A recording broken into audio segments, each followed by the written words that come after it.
कहानियां जो दिल को छू गईं। आज इस कड़ी में भीष्म साहनी की कहानी चीफ की दावत। आज मिस्टर श्यामनाथ के घर चीफ की दावत थी। श्यामनाथ और उनकी धर्मपत्नी को पसीना पोंछने की फुर्सत भी ना थी। पत्नी ड्रेसिंग गाउन पहने, उलझे हुए बालों का जूड़ा बनाए, मुंह पर फैली हुई सुर्खी और पाउडर को मले हुए, और मिस्टर श्यामनाथ सिगरेट पर सिगरेट फूंकते हुए, चीजों की फेहरिस्त हाथ में थामे एक कमरे से दूसरे कमरे में आ जा रहे थे। आखिर 5 बजते बजते तैयारी मुकम्मल होने लगी। कुर्सियां, मेज, तिपाइयां, नैपकिन, फूल सब बरामदे में पहुंच गए। ड्रिंक का इंतजाम बैठक में कर दिया गया। अब घर का फालतू सामान अलमारियों के पीछे और पलंगों के नीचे छिपाया जाने लगा। तभी श्यामनाथ के सामने सहसा एक अड़चन खड़ी हो गई। मां का क्या होगा? इस बात की ओर न उनका और न उनकी कुशल गृहिणी का ध्यान गया था। मिस्टर श्यामनाथ श्रीमती की ओर घूमकर अंग्रेजी में बोले, मां का क्या होगा?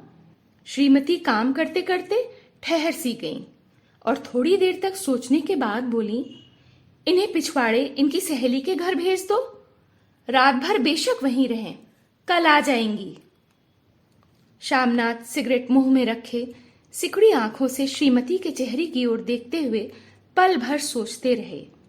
फिर सिर हिलाकर बोले, नहीं, मैं नहीं चाहता कि उस बुढ़िया का आना जाना यहां फिर से शुरू हो। पहले ही बड़ी मुश्किल से बंद किया था। मां से कहें कि जल्दी ही खाना खाके शाम को ही अपनी कोठरी में चली जाएं। मेहमान कहीं 8 बजे आएंगे, इससे पहले ही अपने काम से निपट लें।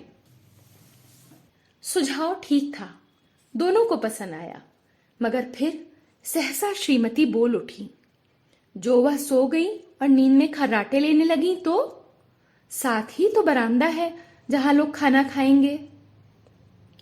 तो इन्हें कह देंगे कि अंदर से दरवाजा बंद कर लें, मैं बाहर से ताला लगा दूंगा। या मां को कह देता हूं कि अंदर जाकर सोए नहीं, बैठी रहें। और क्या? और जो सो गई तो डिनर का क्या मालूम कब तक चले? 11-11 बजे तक तो तुम ड्रिंक ही करते रहते हो। श्यामनाथ कुछ खीज उठे, हाथ झटकते हुए बोले, अच्छी भली यह भाई के पास जा रही थी, तुमने यूं ही खुद अच्छा बनने के लिए बीच में टांग अड़ा दी।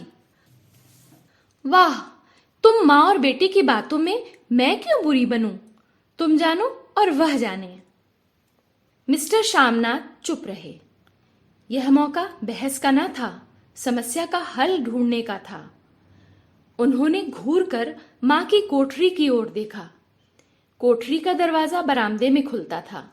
बरामदे की ओर देखते हुए झट से बोले, मैंने सोच लिया है, और उन्हीं कदमों से मां की कोठरी के बाहर जाकर खड़े हो गए। मां दीवार के साथ एक चौकी पर बैठी दुपट्टे में मुंह और सिर लपेटे माला जप रही थी। सुबह से तैयारी होते देखते हुए मां का दिल भी धड़क रहा था। बेटे के दफ्तर का बड़ा साहब घर पर आ रहा है, सारा काम सुबीते से चल जाए। मां, आज तुम खाना जल्दी खा लेना, मेहमान लोग 7:30 बजे आ जाएंगे। मां ने धीरे से मुंह पर से दुपट्टा हटाया और बेटे को देखते हुए कहा, बेटा, आज मुझे खाना नहीं खाना है। तुम जानते हो, मांस मछली बने तो मैं कुछ भी ना खाती। जैसे भी हो मां, अपने काम से तुम जल्दी निपट लेना। अच्छा बेटा। और मां, हम लोग पहले बैठक में बैठेंगे, उतनी देर तुम यहां बरामदे में बैठना। फिर जब हम यहां आ जाएं, तो तुम गुसलखाने के रास्ते बैठक में चली जाना। मां अवाक बेटे का चेहरा देखने लगी, फिर धीरे से बोली, अच्छा बेटा। और मां, आज जल्दी सो मत जाना, तुम्हारे खर्राटों की आवाज बड़ी दूर तक जाती है। मां लज्जित सी आवाज में बोली, क्या करूं बेटा, मेरे बस की बात नहीं है। जब से बीमारी से उठी हूं, नाक से सांस ले ही नहीं पाती। मिस्टर श्यामनाथ ने इंतजाम तो कर दिया, फिर भी उनकी उधेड़ बुन खत्म नहीं हुई। जो चीफ अचानक उधर आ निकला तो 8-10 मेहमान होंगे, देसी अफसर, उनकी स्त्रियां होंगी, कोई भी गुसलखाने की तरफ जा सकता है। क्षोभ और क्रोध में वह फिर झुंझुलाने लगे। एक कुर्सी को उठाकर बरामदे में कोठरी के बाहर रखते हुए बोले, आओ माँ, इस पर जरा बैठो तो। माँ माला संभालती, पल्ला ठीक करती हुई उठी और धीरे से कुर्सी पर आकर बैठ गईं।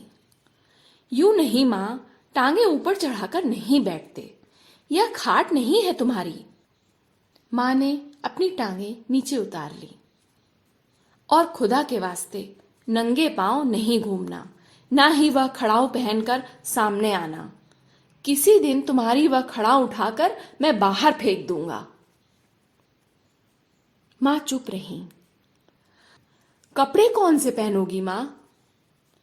जो है वही पहनूंगी बेटा, जो कहो पहन लूं।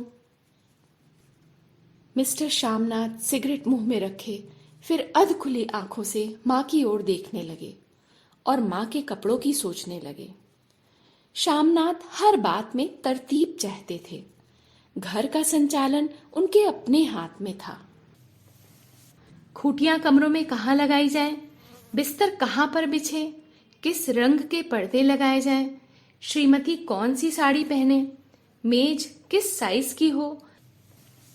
श्यामनाथ को चिंता थी कि अगर चीफ का साक्षात मां से हो गया तो कहीं लज्जित नहीं होना पड़े। मां को सिर से पांव तक देखते हुए बोले, तुम सफेद कमीज और सफेद सलवार पहन लो मां, पहन के तो आओ, जरा देखूं। मां धीरे से उठी और अपनी कोठरी में कपड़े पहनने चली गईं।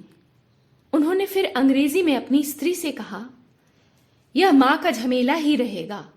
कोई ढंग की बात हो तो भी कोई कहे, अगर कहीं उल्टी सीधी बात हो गई, चीफ को बुरा लगा तो सारा मजा जाता रहेगा। मां सफेद कमीज और सफेद सलवार पहनकर बाहर निकली।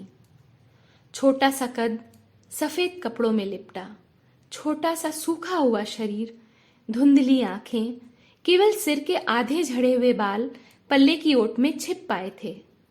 पहले से कुछ कम ही कुरूप नजर आ रही थी। चलो ठीक है, कोई चूड़ियां वुड़ियां हो तो वह भी पहन लो, कोई हर्ज नहीं है। चूड़ियां कहाँ से लाऊं बेटा, तुम तो जानते हो सब जेवर तुम्हारी पढ़ाई में बिक गए। यह वाक्य श्यामनाथ को तीर की तरह लगा और तुनक कर बोला, यह कौन सा राग छेड़ दिया मां, सीधा कह दो नहीं है जेवर, बस। इससे पढ़ाई वढ़ाई का क्या ताल्लुक है? जो जेवर बिका तो कुछ बनकर ही आया हूं, निरा लंडूरा तो नहीं लौट आया। जितना दिया था उससे दुगना ले लेना। मेरी जीभ जल जाए बेटा, तुमसे जेवर लूंगी? मेरे मुंह से बस यूं ही निकल गया। जो होते तो क्या लाख बार पहनती। 5:30 बज चुके थे। अभी मिस्टर श्यामनाथ को खुद भी नहा धोकर तैयार होना था। श्रीमती कब की अपने कमरे में जा चुकी थी। श्यामनाथ जाते हुए एक बार फिर मां को हिदायत करते गए, मां, रोज की तरह गुमसुम बन के यहां बैठी मत रहना। अगर साहब उधर आ निकले और कोई बात पूछे तो ठीक तरह से बात का जवाब देना। मैं न पढ़ी न लिखी बेटा, मैं क्या बात करूंगी। तुम कह देना मां अनपढ़ है, कुछ जानती समझती नहीं, वह नहीं पूछेगा। 7 बजते बजते मां का दिल धक धक करने लगा। अगर चीफ सामने आ गया और उसने कुछ पूछा तो वह क्या जवाब देगी। अंग्रेज को तो दूर से ही देखकर वह घबरा उठती थी, और यह तो अमेरिकी है, ना मालूम क्या पूछे, मैं क्या कहूंगी। मां का जी चाहा कि चुपचाप पिछवाड़े विधवा सहेली के घर चली जाए, मगर बेटे के हुक्म को कैसे टाल सकती थी। चुपचाप कुर्सी पर से टांगे लटकाए वहीं बैठी रही। एक कामयाब पार्टी वह है जिसमें ड्रिंक कामयाबी से चल जाए। श्यामनाथ की पार्टी सफलता के शिखर चूमने लगी। वार्तालाप उसी रॉ में बह रहा था जिस रॉ में गिलास भरे जा रहे थे। कहीं कोई रुकावट न थी, कोई अड़चन न थी। साहब को विस्की पसंद आई थी, मेम साहब को पर्दे पसंद आए थे, सोफा कवर का डिजाइन पसंद आया था, कमरे की सजावट पसंद आई थी। इससे बढ़कर और क्या चाहिए। साहब तो ड्रिंक के दूसरे दौर में ही चुटकुले और कहानियां कहने लग गए थे। दफ्तर में जितना रोब रखते थे, यहाँ पर उतने ही दोस्त परवर हो रहे थे। और उनकी स्त्री काला गाउन पहने, गले में सफेद मोतियों का हार, सेंट और पाउडर की महक से ओत प्रोत कमरे में बैठी सभी देसी स्त्रियों की आराधना का केंद्र बनी हुई थी। बात बात पर हंसती, बात बात पर सिर हिलाती और शामनाथ की स्त्री से तो ऐसे बात कर रही थी जैसे उनकी कोई पुरानी सहेली मिल गई हो। और इसी रॉ में पीते पिलाते 10:30 बज गए। वक्त गुजरता पता ही न चला। आखिर सब लोग अपने अपने गिलासों में से आखिरी घूंट पीकर खाना खाने के लिए उठे और बैठक से बाहर निकले। आगे आगे शामनाथ रास्ता दिखाते हुए और पीछे चीफ और उनके दूसरे मेहमान। बरामदे में पहुंचते ही शामनाथ सहसा ठिठक गए। जो दृश्य उन्होंने देखा उससे उनकी टांगें लड़खड़ा गईं और क्षण भर में सारा नशा हिरन होने लगा। बरामदे में ऐन कोठरी के बाहर माँ अपनी कुर्सी पर ज्यों की त्यों बैठी थी, मगर दोनों पांव कुर्सी की सीट पर रखे हुए थे और सिर दाएं से बाएं और बाएं से दाएं झूल रहा था और मुंह से लगातार गहरी खर्राटे की आवाजें आ रही थीं। जब सिर कुछ देर के लिए टेढ़ा होकर एक तरफ को थम जाता तो खर्राटे और भी गहरे हो जाते और फिर जब झटके से नींद टूटती तो सिर फिर दाएं से बाएं झूलने लगता और मां के झड़े हुए बाल आधे गंजे सिर पर अस्त व्यस्त बिखर रहे थे। देखते ही शामनाथ क्रुद्ध हो उठे। जी चाहा कि मां को धक्का देकर उठा दें और उन्हें कोठरी में धकेल दें, मगर ऐसा करना संभव ना था। चीफ और बाकी मेहमान पास ही में खड़े थे। मां को देखते ही देसी अफसरों की कुछ स्त्रियां हंस दी और इतने में चीफ ने धीरे से कहा, पुअर डियर। मां हड़बड़ाकर उठ बैठी। सामने खड़े इतने लोगों को देखकर वो ऐसी घबराईं कि उनसे कुछ कहते न बना। झट से पल्ला सिर पर रखती हुई खड़ी हो गईं और जमीन को देखने लगी। उनके पांव लड़खड़ाने लगे और हाथों की उंगलियां थर थर कांपने लगी।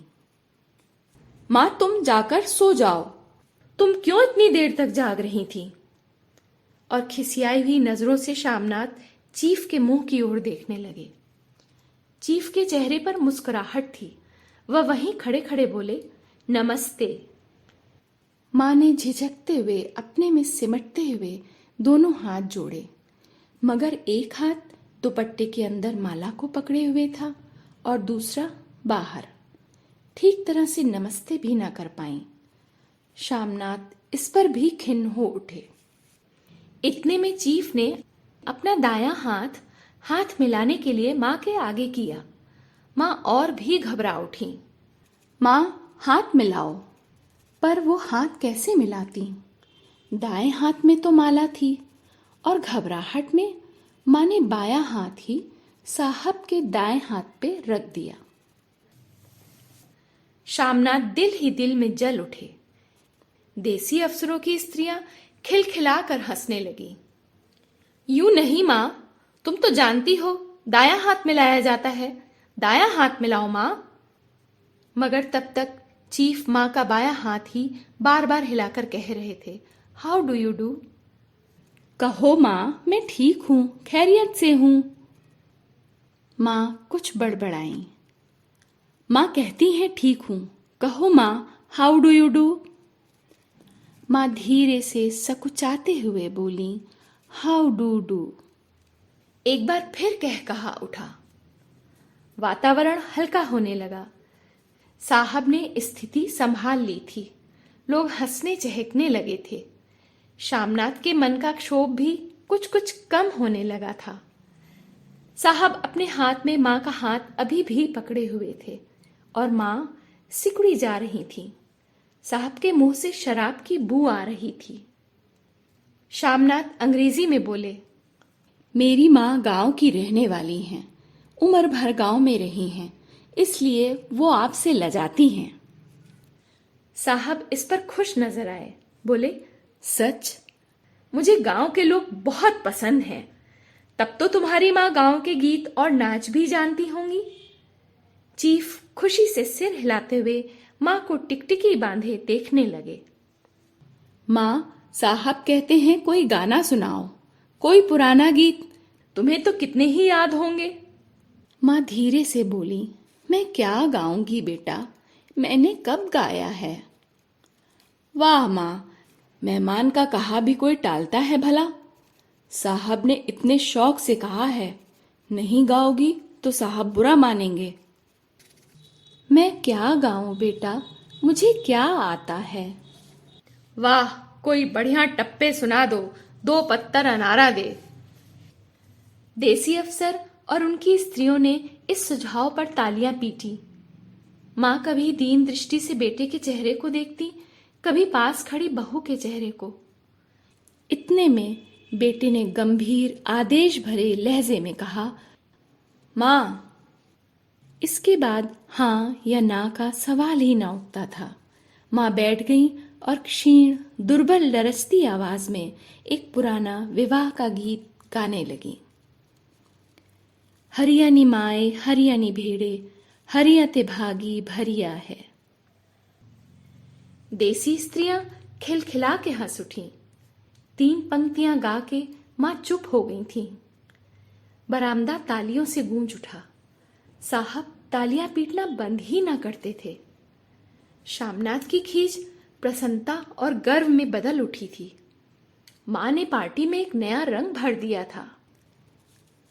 तालियां थमने पर साहब बोले, पंजाब के गांव की दस्तकारी क्या है। शामनाथ खुशी में झूम रहे थे।